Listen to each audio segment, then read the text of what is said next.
Le musée d'art contemporain de Montélimar propose une exposition collective inédite autour des figures majeures du pop art, ce courant d'art populaire, né dans les années 50 aux États-Unis et en Angleterre, en réaction aux excès de la nouvelle société de consommation. Alors, mais qu'est-ce qu'il est advenu aujourd'hui du pop art, 60 ans plus tard? Ce mouvement a-t-il totalement disparu? Eh bien, assurément non, au vu de cette exposition qui entend bien nous démontrer que les héritiers de ce mouvement emblématique ont su donner aujourd'hui un véritable nouveau souffle à cet art coloré de l'après-guerre. Et pour comprendre que les nouvelles générations n'aient jamais cessé d'être influencées par le pop art, eh bien, il faut revenir aux origines du mouvement incarné par le célèbre Andy Warhol, un mouvement qui visait à rendre accessible l'art au plus grand nombre en traitant de sujets d'actualité. Fini l'art conceptuel, ici, les toiles sont faites de boîtes de conserve aux couleurs flash ou de visages en technicolor. Mais finalement, quand on y pense, on n'est jamais vraiment sorti de cette société de consommation capitaliste dénoncée à l'époque, et c'est même bien l'inverse. Alors ici,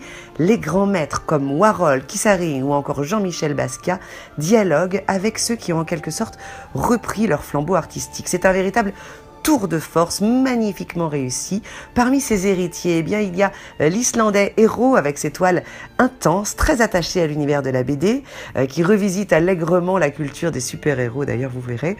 Bernard Rancillac aussi avec ses toiles à double lecture d'apparence légère, pleine d'humour, peuplées par des héros Disney qui sont pas toujours aussi naïfs qu'ils n'y paraissent. Et là où le rendez-vous est vraiment réussi, eh bien, c'est que la promenade pop se prolonge dans toute la ville. Du château des Andémar avec les œuvres de Frédéric Bouffando et Nicolas Saint-Grégoire sont les plus jeunes artistes de l'exposition qui, pour le coup, offrent une toute nouvelle vision de l'univers pop avec des clins d'œil au maître, comme avec cette série de Louboutin déclinée dans toutes les couleurs, ou au contraire, cette nouvelle génération qui joue sur les couleurs intenses et flash revisitées en néon presque psychédélique. Et la promenade continue dans les rues de Montélimar avec les œuvres de Richard Orlinski, l'artiste contemporain le plus vendu en France à l'heure actuelle, qui nous étonne avec ses sculptures monumentales, comme facettées de pixels géants, futuristes et en même temps ultra familières. Un crocodile géant sur un rond-point, un requin dans une fontaine, un cheval devant l'hôtel de ville et surtout cet ours en majesté. Voilà qui promet un très bon moment à Montélimar.